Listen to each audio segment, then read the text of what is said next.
it's really, truly unprecedented time. So I'm looking forward to these conversations. I think you'll be educated as well as entertained, but most importantly, informed. We have morethanavote.org, whenweallvote.org, and fairfight.com. Those resources are imperative as we try to change our future.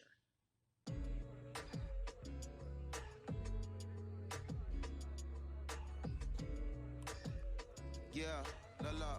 There's no way that we can talk about hip hop or even the fact that we want to talk about activism, black voter suppression, without bringing in this guy straight from Port Arthur, Texas. We are talking about Bun B. He is an activist, a scholar, and an all-around gentleman. Thank you so much for spending some time with us. Bun, I don't want to start heavy, but I guess I have to because that's where we are in the world today. It's heavy as hell. And when you think about what needs to happen in this country in terms of change, what's the first thing that you think of? Equality. That's pretty much the first thing that comes to mind, right? Black people need to be seen as equals in this world.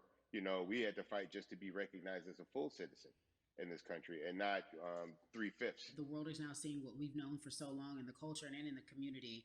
The one way that we can fight is obviously voting. Talk to me about what voting means to you. I hear people all the time talking about one vote doesn't matter and that voting doesn't make a difference. If that's true, why do they work so hard to suppress the black vote? Because they understand the power of the vote. And so it's time that black people collectively also understand the power of their vote. And not just on a national level, because a lot of times we only have this conversation every 4 years. People need to be very much involved in their local politics. They need to understand who their elected officials are, where they stand on issues that affect you.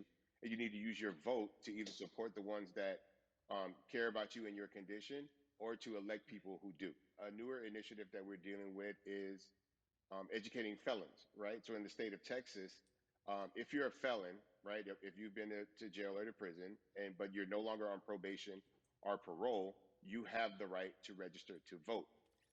Another thing that was just brought to my attention, there's an initiative called Orange, which is happening not just in Houston, but all over the country. If you're in jail currently during pretrial, but you have not been convicted, like you're still in jail waiting for your day in court, you are still eligible to vote. And you said something so key. They work so hard to hope that we stay uninformed, but more importantly, to suppress the black vote. If you could do one thing with this message that we're trying to send today about how important voting is, what type of images would you like our people to understand and see when they go to these polls and vote or when they cast their ballots? I think the images that we've all seen, you know what I'm saying, for decades in this country, if not centuries in this country, we've seen black people oppressed, we've seen black people attacked. So every time you look back and you see those old black and white images of people of color being attacked by dogs and people of color being sprayed with hoses, that's what they were fighting for. Back then, they were just fighting Yeah. for a chance to vote. People like Martin Luther King Jr., people like Malcolm X, these people died to help us um, be in a position to have the power that we have now, which is to be able to cast a vote and make a decision about the people that have controls over our lives. So, I mean, if you in your own community need a reason to vote, look at a person like George Floyd.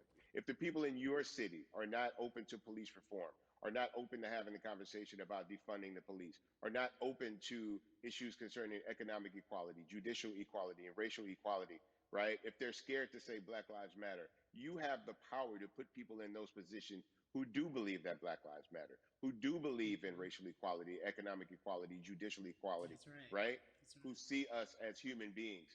And if the people in your community don't feel that way, vote them out. It's that simple. It's just vote them out. We don't have enough time to sit around and hope that people change their minds. Yeah, Bumpy, you point out something so important. We have the power, and that is in our vote, and that is with our voice, and that's how we use our voice. I think of where we are right now. People say this is a particular moment, but it is a movement, not just a moment, it is a movement. Why, in your opinion, was it George Floyd's death? Why was that the chosen brutality for people to say, oh my God, black people are still oppressed in this country, and it is not fair?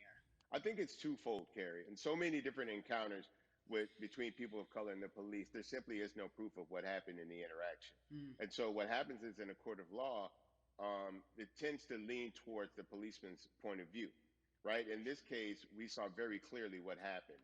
I think the other thing is due to the fact that everyone was at home, basically during this time period in relation to the coronavirus, you couldn't avoid it.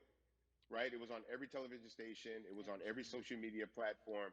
Everywhere you turn, you were constantly hit upside the head with this message. You see in the interaction that this man did nothing to deserve what happened. That's right. I think so well said, because if you think about it, in the grand scheme of things, it wasn't worth it, and he didn't have to lose his life. I think that you touched on something that a lot of people talk about, and that is now defunding the police. That has been such a huge conversation, but there's so many misconceptions around defunding and dismantling.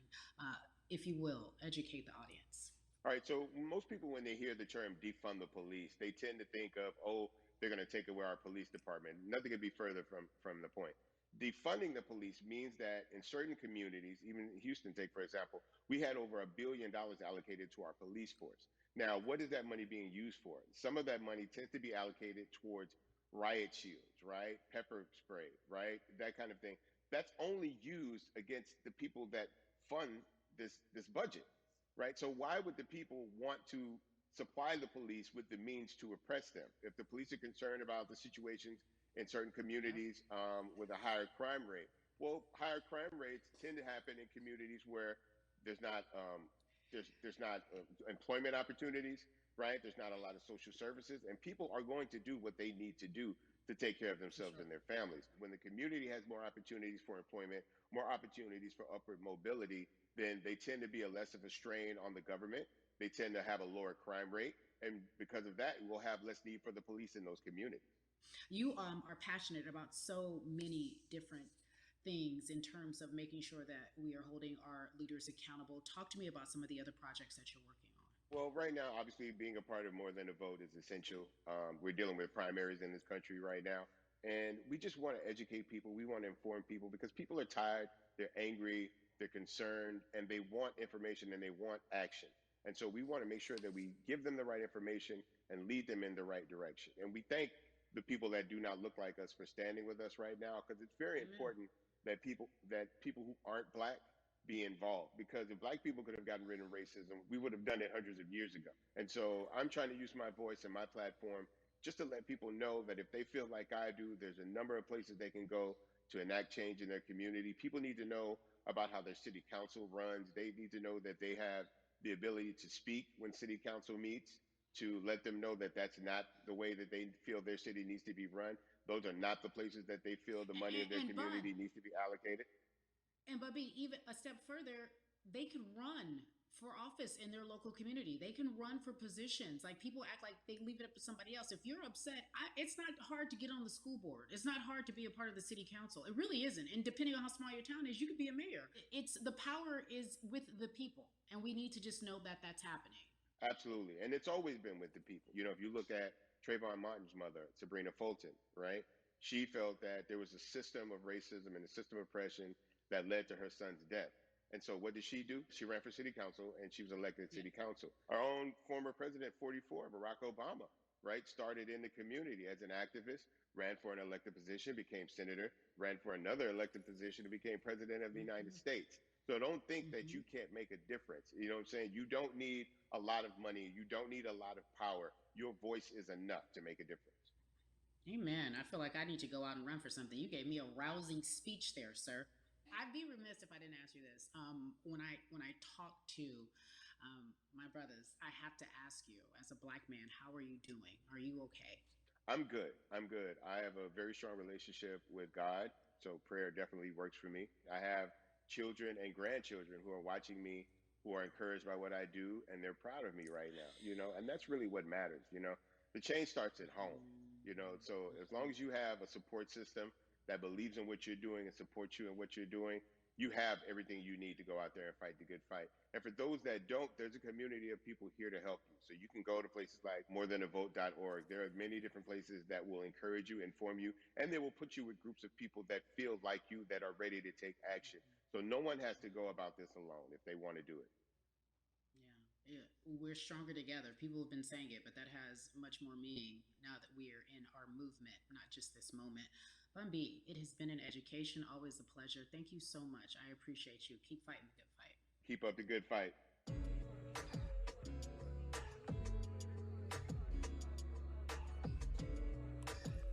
Yeah, la la.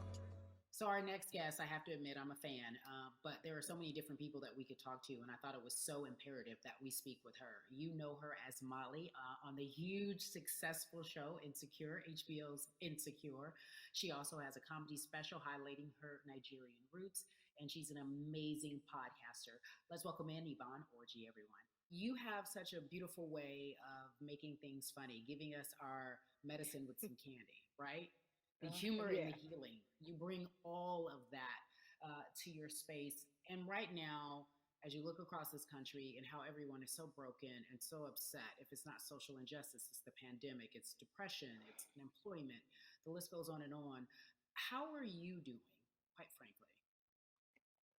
I am I'm rediscovering self in a way that is hard but necessary, that will lead to ultimate joy. I know it sounds like a lot, but no, I think I personally think that God put all of us on a global timeout. Like we just, America hasn't done as good as other people when it comes to timeouts, because everyone else is out playing at recess, and we're still in the principal's office hoping and wishing we can come out. But I think that if we settle into the timeout and really learn the lesson that we're supposed to learn from this season, I think we'll emerge better. We'll learn how to play well with others in more ways than one. And Mm. so personally for me, I'm taking this time to learn me in a new way. I feel like I'm being ushered into a new season, and I'm getting still, because sometimes the busy uh, confounds the work that we're supposed to actually be doing. We're busy doing other stuff, but we got work that we need to do on the inside. And I'm leaning into it. I'm like, dang, I thought I was gonna be able to rest like everybody else. And God's like, nah, we got work to do. You know what? And I think that's what everybody is saying about 2020. It's demanding that we be better. And you said it's a global timeout. What do you mean by that? Yeah, it's like everyone sit down, be humble, to quote the great prophet Kendrick Lamar. Uh, but like, no, seriously, sit down and let's reevaluate some things. Let us unearth and shake up the things that we have been trying to hide within ourselves, within our nation. I think America is going through an unraveling right now, a much needed, a much necessary one, and I think all eyes on us, right? There is no, oh, I was on the subway for an hour, so I didn't miss that thing that happened. No, everybody was home. Everybody, was watching when George Floyd died, and everybody, no one could hide it. Everyone was watching when Amy Cooper called the cops. Like, this is a time where it's like, oh, we can't pretend it away. We can't excuse it away. No, no, no, no, no. It's a global timeout. Sit down, watch, and let's learn. And globally, it's like, hey, we were going business as usual, but it ain't usual no more. Like that Yeah. that's old. Anytime change occurs, it's very uncomfortable. And so right now we're sitting with we're getting we're getting comfortable with the uncomfortable. The minorities, we've been comfortable with being uncomfortable because that to me explains just the existence for whatever we want to do, how we break into our careers, how we live our lives, how we find ourselves one of the few or one of the first. And that's a lonely road. When you look at and when you talk about this global timeout, everybody had to pay attention to Amy Cooper, everyone had to pay attention to George Floyd. How is that helping us as a people, as a country during our global timeout? I think, well, one, we're not minorities, Carrie. You already know it. It's like these labels that they put on us. It's Yeah. like the same way of saying like black on black violence. Also, there's no white on white violence. It's branding, Yeah, great. right? It's all Yeah, branding. you're right. You're And it's right. like white people kill white people every single day. So no, there is no black on black violence. And if you say black on black violence, well then let's brand white on white violence. Like I watch Mhm. Investigation Discovery. Ain't too many of us being featured. So, I just even like but to answer your question, what does that do? I think what everyone expected is what has happened in the past when the world was still open, right? In that, okay, you had everyone from Trayvon Martin to Castillo to Sandra Bland. You had all of these lives lost, and black people made some noise. We rioted, we got out in the streets, we started the Black Lives Matter movement, all of those things. And then white people kind of just like, oh, let's give them something. And then it's just like, is it over? It's like Oscar so black. Okay, okay, good. We gave some Oscars. Are we good now? Like, are we even? Mm-hmm. And it's now it's just Mm-hmm. like, oh no, no, no, no, no. This is not about like a band-aid.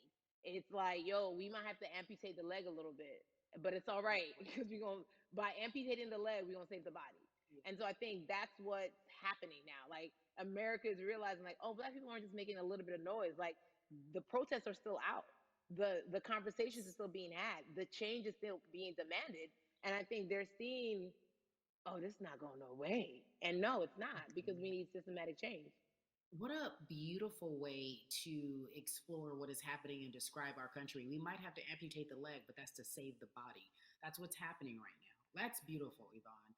And to that end, I have to ask you this because the way that we do that, we use our voice. And our voice right now in this world, in this country, is our vote.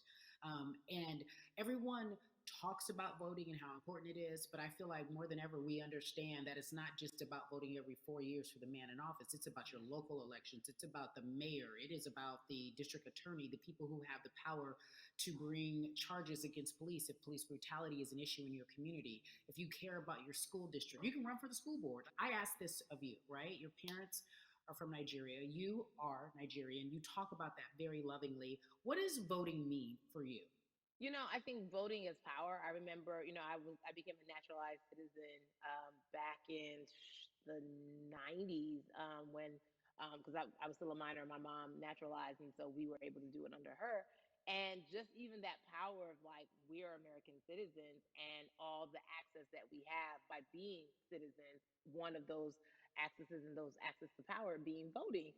It's a big deal. It's a big deal because not only are we do we have the opportunity to be in this country, but now we can be of the country. We can be of the systems. We can be of the rules. We can be of what it actually affords. But I think going back to your earlier comment about just the setup of systems, I think we are done a disservice. Either it's schools or whatever it is, and I'm not putting teachers on blast. I think teachers do a phenomenal job, but for some reason we do not, and give them all the raises. I know too many parents who are like, I might this child of mine, I do love them, but hey, who where can I drop them off? And I do think that there's a disservice done because, again, when we talk about them, to your point, we talk about every 4 years. It's important to vote for the presidency. We don't realize, like, oh, snap, we actually can vote about, like, how much our libraries get. It's like small things like that, but they make a big difference. When you think of voter suppression in this country, what does it look like for you?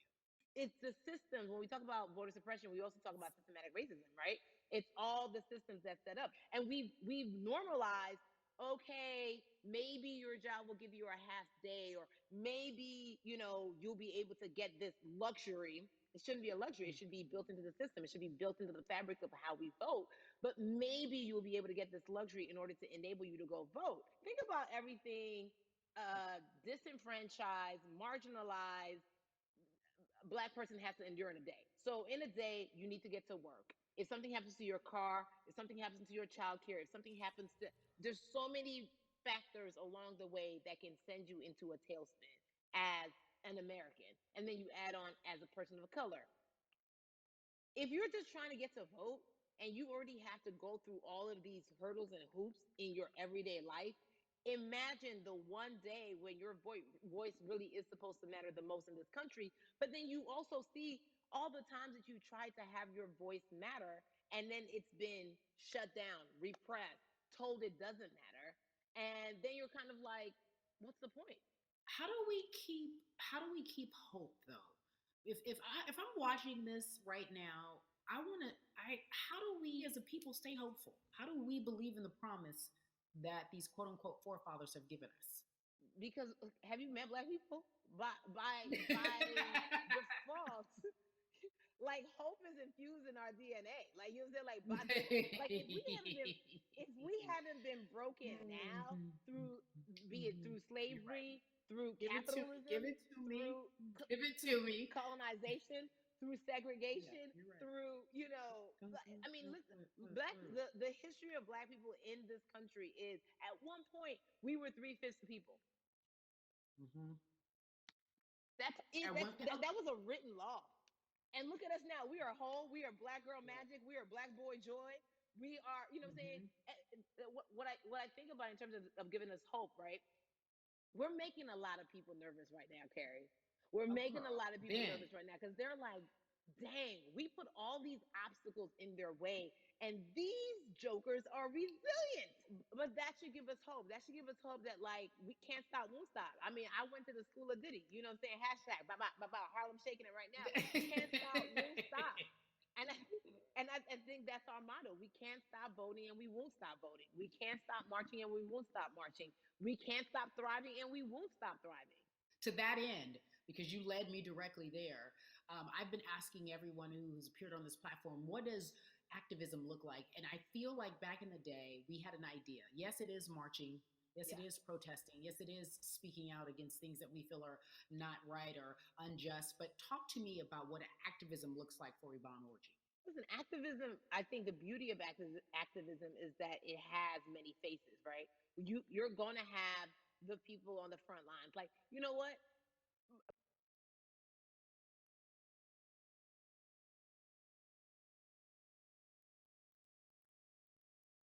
On the front lines, and we're going to be here doing what we know to do best here. And you know what, somebody needs to bail them out of jail, so that we need, so now we need to be in the community, getting money or whatever it is. So it's like everybody has a position to play, and so play your position like a shortstop, bruh. So whoever you are and whatever you do, play your position. So activism could look like, you know what, I'm not the one that's built to be on the front line, but you know what, my pockets go deep, so I'm gonna support the people on the front line. I'm a comedian. Black joy is a form of activism. There's always a call for entertainers or celebrities that have the platform to do something. Why aren't you speaking out? I'm not a believer in thinking that it's mandatory. Like you said, everyone can be an activist and be activated in different ways. But talk to me about the connection. Talk to me about the marginalization in your world and how you feel like it even inspires you to say more and use your platform to do more.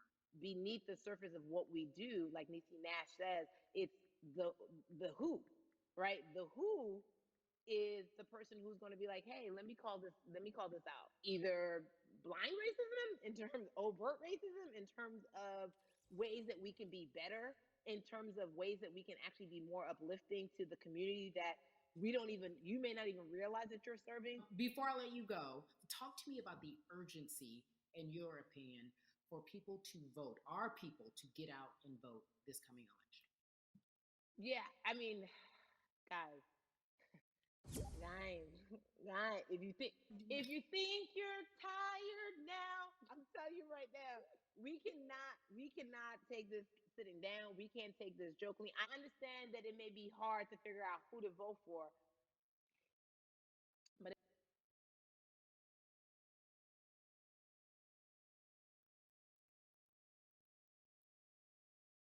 we have to vote for upward mobility. We have to vote for equality in a way that is long lasting. And if we succeeded before, we can do it again. You talk about the hope. This is the time. This is not the time to give up. This is not the time to pretend a way that we haven't made progress. We have. There's still much more to be done. And you know what? We might have to get to a point where we pass the baton to our children and our children's children, but we still have work to do now for that generation. Yvonne Orji, you are everything. You are Molly, but you are not Molly. But I love you so much as Molly on HBO's Insecure. You are an amazing podcaster, Jesus and Joloff. Shout out to Lovey. And then we also have movies. Like you, the world, you're a model, a cover model. Also, wait, don't let me forget your hugely successful stand up comedy special on HBO. Girl, you doing it all. And I am so grateful. You're truly the dream, not just the American dream. You're the black girl, brown girl, do it all dream, the immigrant dream, everything. You're a beautiful, beautiful soul. I really, really mean that from the bottom Thank of my you. heart. Yvonne Orji, ladies and gentlemen, nothing but the best and excellence personified. Thank you so much, my friend. I love you so much, Mama. Mwah.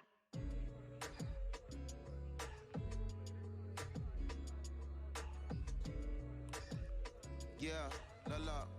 So, Atlanta has been one of the hotbeds in terms of political unrest and social injustice. We've seen so much happen in that city, and we've also seen so much come from that city, including one of our very own founding fathers of the civil rights movement, and that's Martin Luther King Jr. But right now, we want to welcome in someone who has used his platform to talk about voting, to talk about racial injustice, and how he's trying to help. Atlanta's very own Russ joins us now on We the People. Russ, I'm not going to fan out and tell you what some of my favorite songs were that I listened to repeat on yours. We're going to get to the topic at hand. So, Amazing. we got to talk about recently you did an interview where you shared your outlook on culture and music. And you also were very candid about the fact that you have a privilege and that it's necessary for you to give back. Tell everybody about what that means. As like it's very obvious, I'm white and I'm in black culture and I'm benefiting financially off of it. So I feel like if you're a white person financially benefiting off of black culture, you have to put finances back into black culture. Just that simple. The screenshots with your feelings, it just comes off like fake empathy because it comes off very dismissive and very oh, that sucks for y'all. But anyway, back to what I was doing. Have you felt that way always, or is it now because of the time of where we are in this country? I've always had the feeling. I think now it's just obviously elevated. It's a new level, and there's new, it's to the point now where you can't. First of all, you can't not say anything. Second of all, though, I just think saying something isn't enough anymore. I think if you have the ability to put money back into a culture that you're financially benefiting from, you have the ability to, you should. It's interesting that you talk about it in that way because some people do believe that silence is the best way to go because it's hard to talk race, especially if you're white and you're in the black culture. People just feel as if they can't talk about it. They feel awkward. They feel as if they don't have the privilege or the voice or the words. How do you find yourself right now in terms of interacting with people when they want to talk to you about social injustice, police brutality, what's going on in this country right now? Well, first of all, picking and choosing whether you want to be silent or not about race, that's a privilege in and of itself. But no, I mean, I try to just do my best to listen to the black people around me and the educated black people I have in my life. So I do my best to not act like I have all the answers for everything, especially in a culture that I'm not from.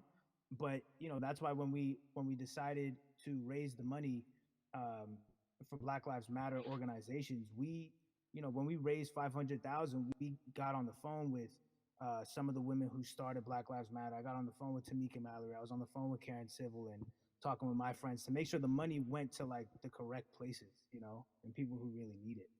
It's just about listening. That's all. It's about listening. Let's talk about that for a moment because the way I think of activism, for me, it looks very differently. It's not necessarily just protesting on the front lines. I think that's great. But what about being an activist in the way in which you have decided to be one? What inspired you? What did it look like? You said you raised money for Black Lives Matter.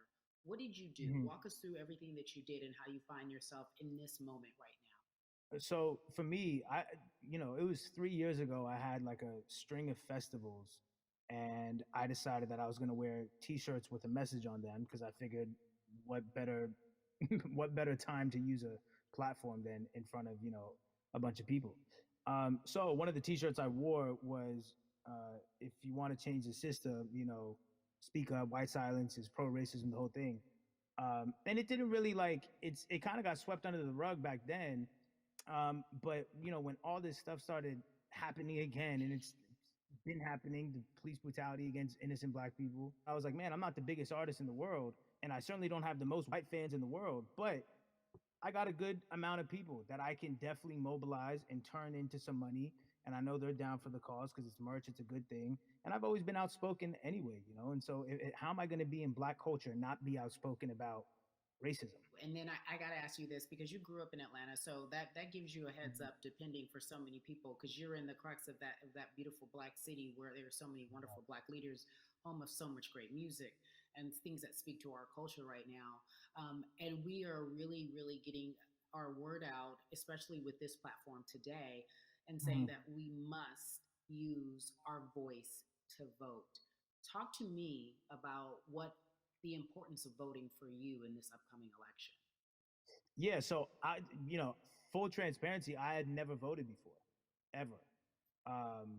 And because I was one of those people who was like, my vote doesn't matter, and I don't know, maybe it's because I was younger, maybe it's because I really thought that, or I don't know, but I just think that it's got to, now this is a bit of a privilege to say it's got to a breaking point for me, because obviously it's been past the breaking point for Black people. But I think that as a whole, the young people need to get out and vote, because we're the ones that never show up.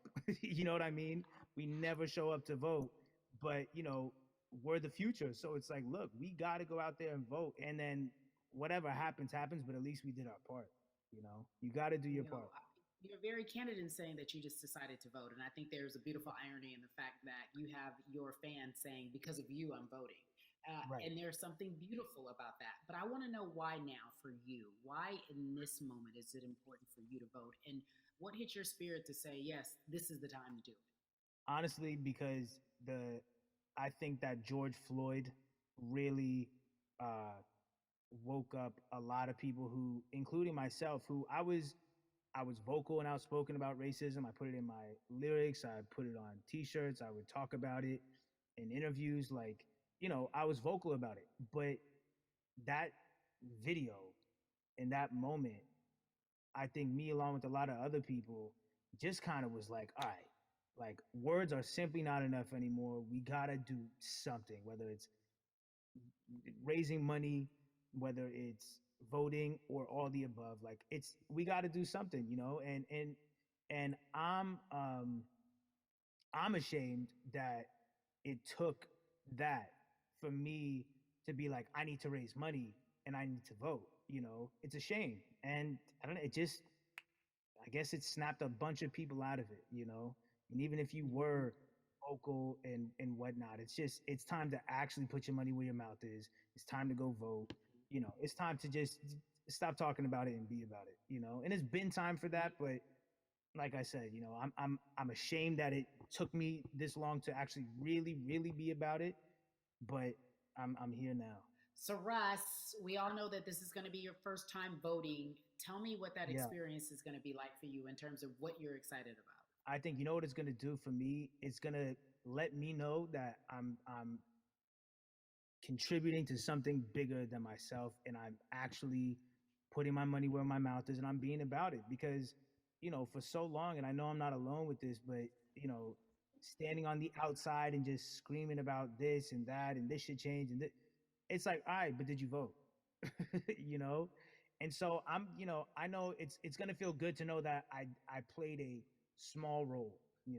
And that's the problem. I think the mentality of like, my vote doesn't matter needs to be changed to, my vote, albeit small, does matter. It's a role I'm playing, and if I play my part and you play your part and he and she plays their part, then we make a difference. But it'll feel. I have a feeling it's gonna it's gonna feel very, very bigger than me. I think when you realize that giving uh, actually feels better than receiving, that's when you start wanting to do your part and contribute. So, voting is an easy way to give. You know. Yeah. To whom much is given, much is required, and you have been given a huge platform, and we are so grateful for you, Russ. Philanthropist, artist, community activist, first time voter. We appreciate you for doing Yes. this, okay? Thank you. I appreciate y'all.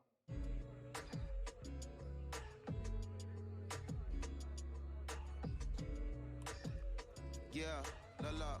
So, cities like Atlanta and Chicago have been at the forefront of the discussions, especially now in this country when we're talking about COVID 19 and systemic racism, as well as police brutality and what we can do in this country.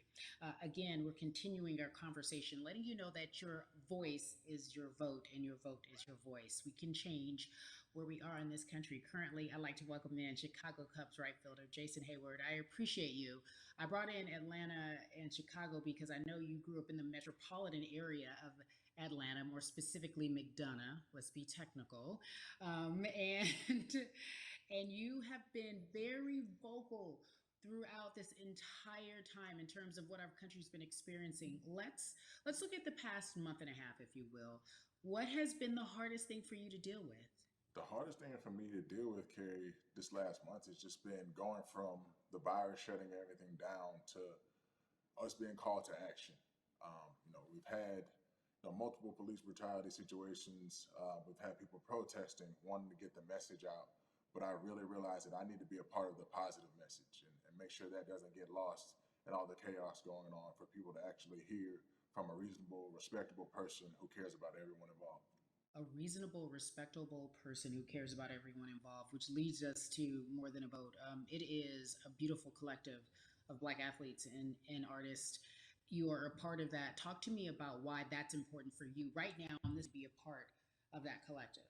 To me personally, it's important to be a part of that because I've somewhat used baseball and my craft as an excuse to not get more involved in voting. But I can't any longer use baseball and work as an excuse not to get educated, and not also to show people like at any moment in time, any walk of life, we can make a difference. So tell me in your words, what does activism look like for you? In my words, it looks like LeBron James, the biggest athlete right now on the planet, speaking up and breaking the ice for everyone.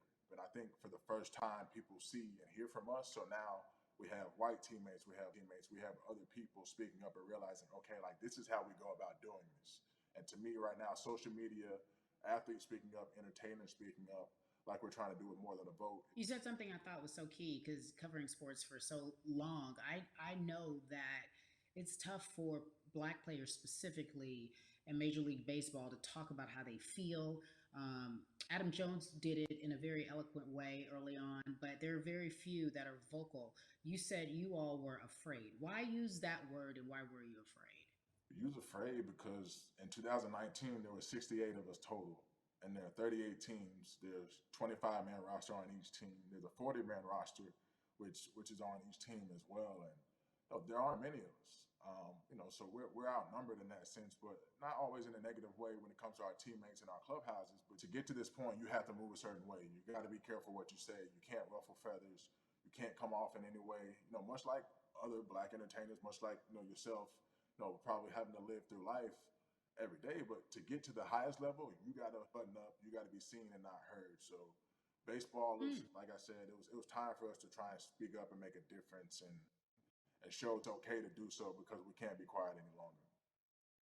That is a button up, be quiet, be seen but not heard. That is an expression that a lot of Black folks can relate to in whatever aspect of professionalism that they experience, especially if they don't work for themselves. They just feel that. That is also a socialization that we have as Black folks, well, especially like you said, if you want to get to the higher level. And for so long, I felt it bubbling right underneath the surface that so many of us who were in whatever positions we were, who had platforms, were tired of pretending and looking the other way and spending so much time making others comfortable while we were uncomfortable. Do you feel that this is the type of movement that is sustainable, or is it just for a time? No, it takes everyone joining in on the conversation. And right now, I feel like more than ever, there is little things as possible to distract from bigger issues. And we saw on draft day, we saw our president, Theo Epstein, holding up the sign saying Black Lives Matter and wanting to include the rest of MLB in that. But now we're having those conversations as well. So I definitely think this is sustainable. And it's not always just going to be the popular thing to do. This is something that people want to get right because they know we care. Jason, you said you think it's sustainable, that what you're seeing, especially with your colleagues in baseball, that this can be something where you're feeling more comfortable, feeling more safe to share how you feel about social injustice and police brutality. What are you doing right now in this moment with your platform to help change how we look at voting and how to educate the culture and the community about voting? Well, first, what I'm doing, Carrie, is joining up with More Than a Vote and joining up with other athletes and entertainers to get that message out and use our platform in that sense as a group. And try to create a brand with this to make it something that's not just about the election coming, make sure that it's about people getting educated for years to come and figure out where to vote and how to vote. We've got people in different areas that cover different demographics and influence different areas of people. And as a baseball player, as a Black baseball player, I feel like now, like we talked about, is finding the time to show people that you can use your voice in this profession. You don't have to be afraid. And to me, that can help a kid growing up. He can see me, he can see other guys that were in the video we posted saying, hey, this is what they're standing for. they're speaking up for these things, and it's okay to want to play baseball. It's not lame. It's not something I have to be as afraid of as I was before. So I feel like that's my role in this. I have a younger brother as well. He's 24. He also plays baseball. So I've got to lead by example. I can't just always, come up with a good answer that sounds good on TV when I get asked a Mm-hmm. question on, what do we need to do to make changes. I'm joining up here to make sure that I take action and get educated myself. For one, so many people, I feel like in Atlanta, they're on the move. Or when you want to try to make a vote and try and cast your vote, you have to do it by mail. You have to sign up for the absentee ballot. Then you have to get another ballot in return. They have to send it back to you. Well, for me personally, they didn't send that back until it was too late, right? We didn't get it in the Mm-hmm. mail to the address that's an Atlanta address at my parents' house. We didn't get that in the mail until it was too late. And then from other friends and family that are still in Georgia right now, I just hear about them being held in lines too long and trying to get off work. And we know how it is for any family, but let alone a black family in the inner city or in the Yeah. suburbs trying to take care of their family and trying to provide for them. You try to get off work, and then you're like, wait a minute. You start looking at the clock. It's like, oh, this is not going to happen today, right? And so I saw, Mayor Keisha Bottoms, reach out via social media to people and say, hey, I'm going to address these issues right now. I need y'all to stay in line to cast your votes. Keep hanging in there. So to me in Georgia, that's what that looks like. Well, it's interesting that you even bring that up because there have been all these images, specifically from Georgia, because that's such a battleground, where you see people, especially when it came to the primaries, doing whatever it takes. And this is real life voter suppression that you're talking about. It's been happening for decades. It's not fake. What you're saying, these examples of sending you your ballot too late after the fact or shutting down the polls at 6 o'clock while people still are in line, that's a real life issue. There needs to be some type of change, and I think that what we're doing right now is fair. But the idea of voter suppression, do you think that that is well known, especially with folks, within the generation, your generation? I think it's known in our communities, right? I don't think it's spoke on enough. I don't think there's been enough light drawn to it. Bring it to light. Let people hear about it. Let people learn about what that looks like, and get more people to say, okay, look, like this is going to happen. We have to expect this, and we can no longer make the excuse. We can't say they didn't warn us. Jason, everybody knows, or it feels as if everyone knows that the time is now. America's paying attention to us. We have their eyes, we have their ears. If you look toward the future, what are you most excited about in terms of seeing a change? I'm excited about how fast the word is traveling. The word is being spread right now. The biggest athletes, the biggest icons, biggest entertainers are doing their part. But I'm also seeing people out there on the streets doing their part. When so many things got lost, could have very easily got in the commotion when it came to protests, and you saw rioting, you saw looting. People still stood their ground, and people still went out there and said, "Look, we're doing this for the right reasons. We're going to come together. We're going to use drones. We're going to use social medias." I feel like this is a new wave of getting things done the right way and just spreading the message. You're right about that. And you're right. People are spreading the word unapologetically. We out here. We doubling down. Thank you so much. I appreciate you. Right.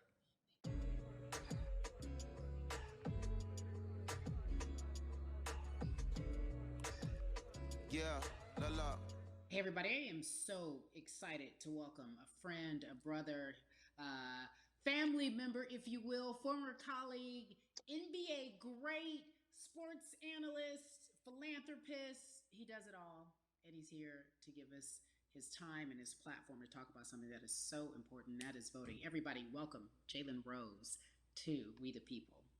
Talk to me about how important it is for the people who know you and love you and look up to you. Why is it so important that you use your platform to talk about voting? Initially, we have to get past the stigma of the mental systemic racism that comes with the presidential race, governors, mayors, senators, judges. We've been conditioned to believe that our vote does not matter.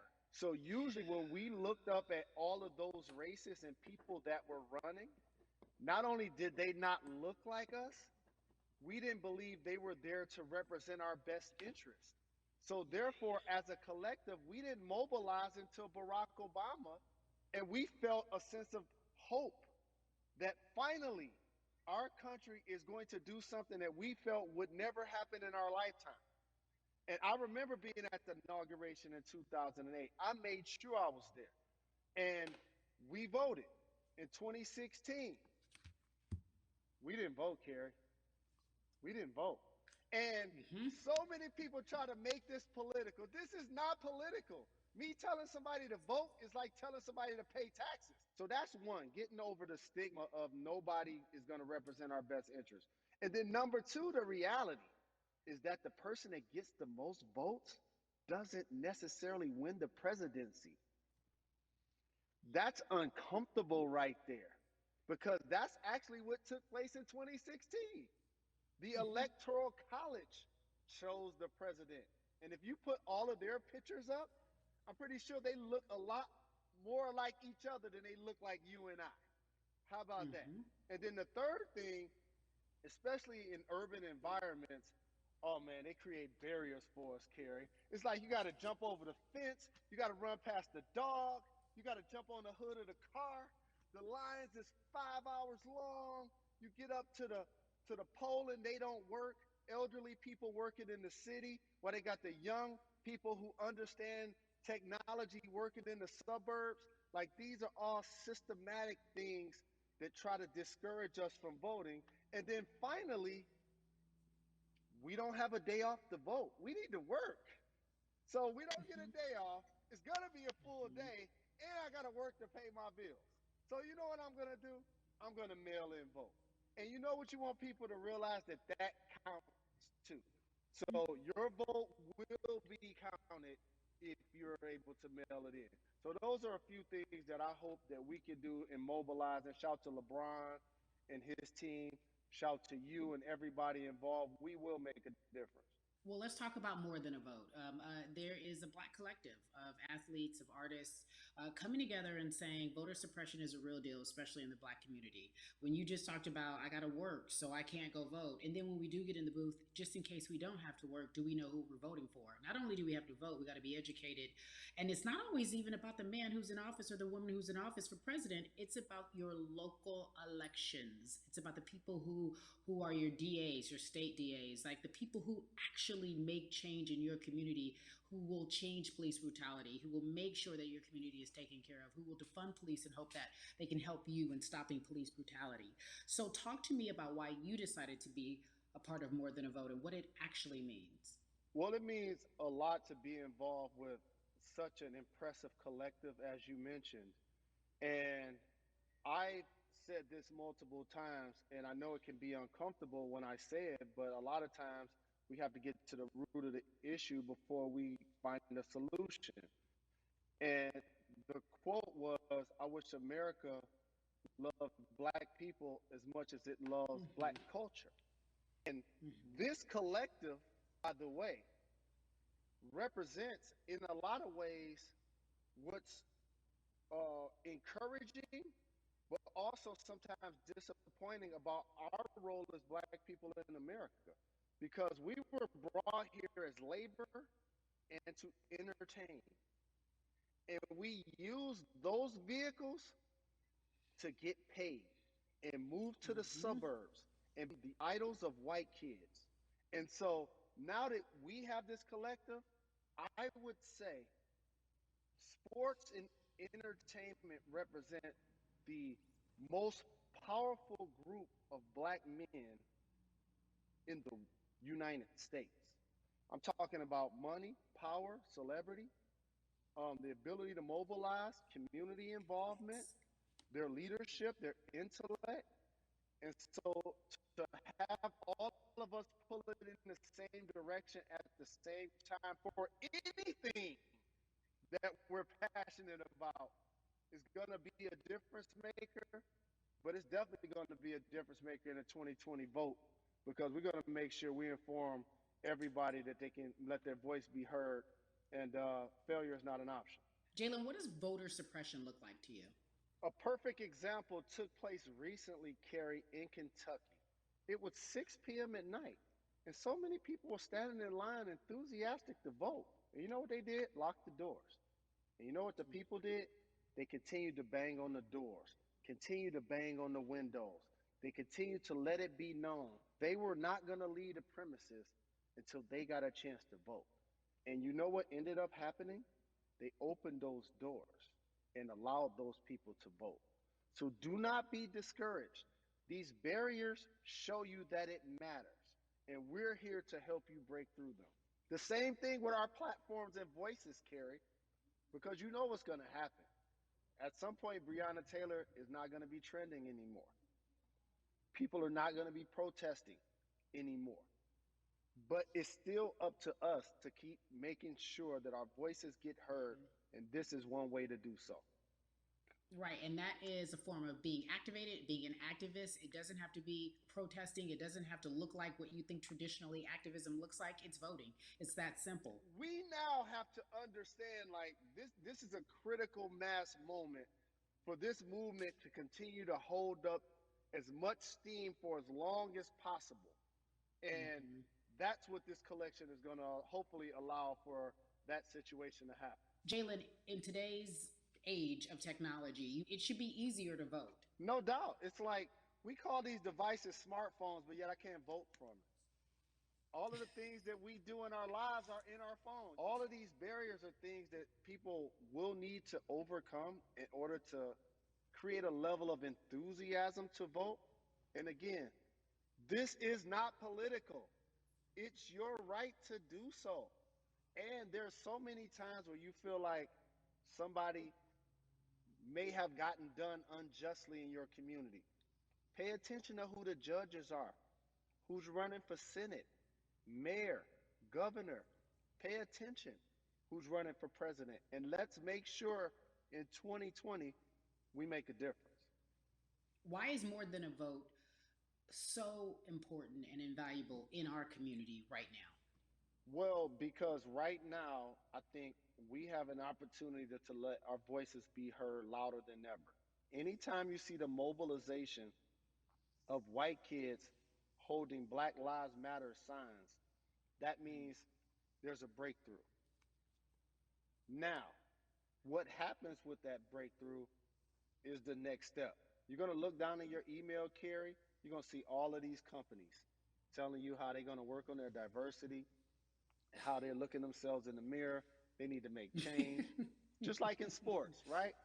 Look on the field and on the court, all those black players. Further you get up, it's like altitude or a ladder. It gets thinner and thinner.